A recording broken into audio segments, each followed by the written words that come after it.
Okay, so we're here on the Thunderstorm edition of the MARR Rock Show with Chris from Station. Welcome back. Thank you. It's good to be back. Hey, so first of all, I want to ask you about the new album and tonight's show, but I gotta especially thank you guys for playing our MARR Rocks for MDA3 show. Man, we totally loved it, and I just want to thank you guys for coming down from New York for that. No, thank you for having us. It was a great time. So I guess you got to play with some bands you hadn't played before at our show. Is that correct? I think every band. Yeah. Maybe not Saints of Rebellion. We played with them before. So, hey, let's talk about the M3, the M-Pre party, and that's actually what we are tonight. So this is your second year down here. Tell us a little bit about this gig and how you guys got involved in this. Third year. Third year? Third year. Well, we know Dave, who runs the party, Dave Dillman. If you look at the album, he's actually on the album, so we like Dave enough to do that. And, we've known Dave for a long time, and he has this party, and we love coming down, so you just keep coming down. It's pretty much as simple as that. It's kind of like, you want to come down? Yeah, why not? You got crab cakes. We don't have those in New York. Now, last year you guys were heading out to Rocklahoma right after this, so what do you guys got on the horizon this year after this show? After this show, we are going to go back up north. We have a couple of dates up there, and then we'll be heading out to Rocklahoma like mid-May. We're going to be in some new states. We're going to be in like Nebraska and Kansas and stuff like that, so that'll be interesting because I've never actually even been there. It's really raining. It is really raining indeed. So, hey, there's probably a song in this somewhere. I don't know if your brain works that way. If you're thinking of a lot of weather-related lyrics, so So like definitely something about either drying my hair or the wind is going to come out of this. So, hey man, let's talk about the new album. I absolutely love it. It's a fantastic record. And the first thing I got to ask you is, how many videos are you planning to make for this thing? Because you guys have been releasing a steady stream of videos. How many songs are on the album? 13, I think. 15. 15. We, our theory is that it's all just about awareness, and I can sell the album effectively live. I can play the songs and say, hey, look, I have an album.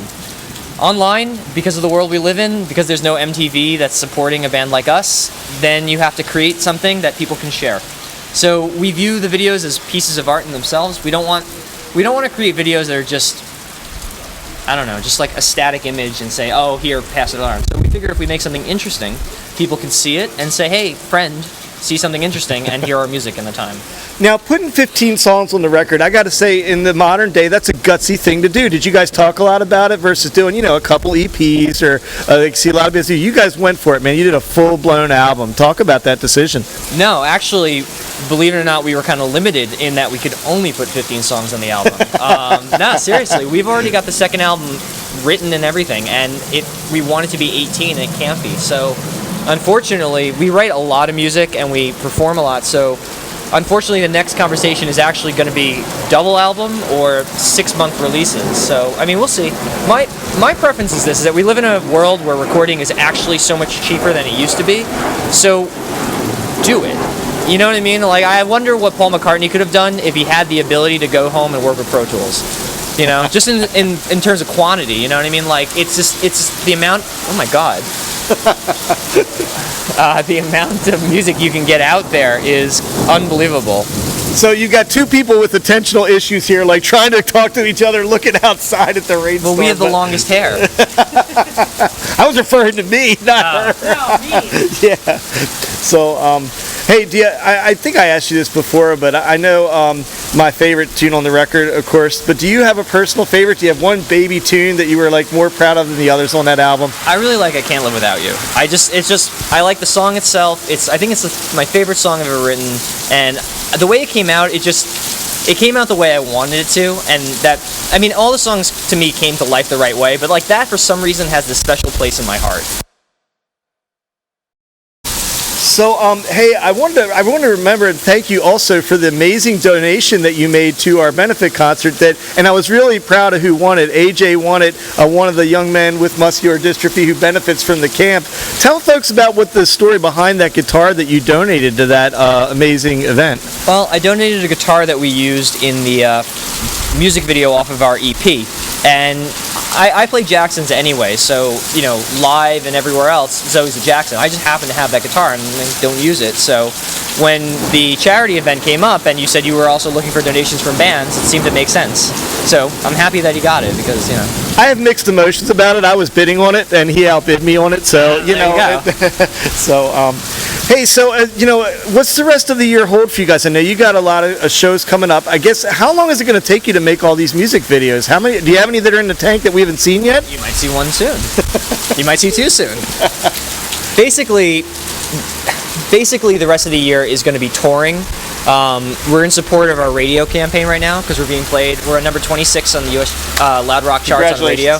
That's so cool. I mean, I'm just happy about that. Like, to me, we heard the song on the radio the other night, which was a special moment. But like, until that happened, it was just kind of a number. But yeah, I mean, we're going to be down south. We're going to be in Myrtle Beach like twice in July, which is weird, but we're going to be everywhere. We're going back out to Chicago in October, so we're already booking for probably the end of 2015. And at that point, album 2 starts recording. So how's the travel van holding up? I know you guys had, that's got to be like the biggest, is that the biggest challenge of being on the road? The van, like keeping it going and moving, or? Up until last week, it was fine. But apparently that's what happens when you don't pay attention to it for 2 weeks. No, the hardest part about being on the road is lack of consistency. I mean, everyone's a creature of habit sometimes, and they like certain things that you can't find in certain places, and it drives everyone nuts. The bus is the greatest thing because it's comfortable to drive in. We can blast our music because we have an 8-speaker Bose system, and yeah, it just makes it comfortable. You can do a cartwheel if you wanted to. So what are you blasting the van? So tell me about the music arguments, if there are any. What are you blasting? Are you blasting? Who likes what? There's never an argument because the driver always decides. Is that the rule? That's the rule. Or is that your rule? Usually if I'm driving, it'll be something lighter. But the one thing that we all seem to do is we like all harmonizing with the music. So it's usually either like Queen, or we'll do stuff like once in a while if we're really, really weird, we'll do some Beach Boys stuff just to try to pick out all the harmonies because it's hard to do. So it's one of those things that we also do to warm up to keep ourselves in check on the way to the gig.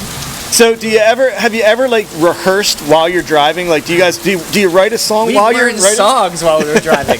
So we were driving down to I want to say Raleigh or something, and actually we picked up Dave Dillman on the way. Dave has actually gone on tour with us before in our bus.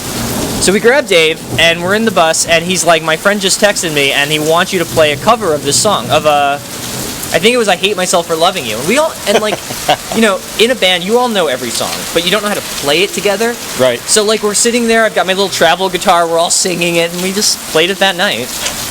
I saw you do that. We've told the story to people before. We saw you do that at a show one night that somebody just requested a song, and you guys like, we'll try to learn it for you. Oh, and yeah. You pulled it off. Is there one? Simple Man, right? I think that's what it was. Yeah. In the middle of something about You and Us in Bad Weather, because that was in the middle of an ice storm, and here we sit with this. Was there ever another story like that? A song that you guys just had what's the weirdest request you think you've ever gotten from a crowd? So, you know that song from the movie Rockstar, We All Die Young? Oh, yeah. So we were Pat and I were up in Connecticut, actually looking at recording studios before we did our EP. So this is a while ago. And we knew about this open mic night, so we went there, and we just figured play, because never play enough. And this guy, I mean, maybe it's the long hair, maybe he was just really inebriated, maybe he really liked Mark Wahlberg, but like, he just screams out, and he's like, "We all die young," and like, we looked at each other, and we're like, I'm like, "I can do it," he's like, "I can do it," and that was kind of the start. So usually when we play acoustic, we don't plan that stuff out, we just say what we want to play. So, as I conclude this, I can't help but notice that right as you said we all die young, a giant lightning bolt flashed down. So, with that said, I guess I'm going to wrap things up before we all die young out here. But, hey, Chris Lane, everybody, thanks for being here. Chris, it's always a pleasure talking to you. Cool.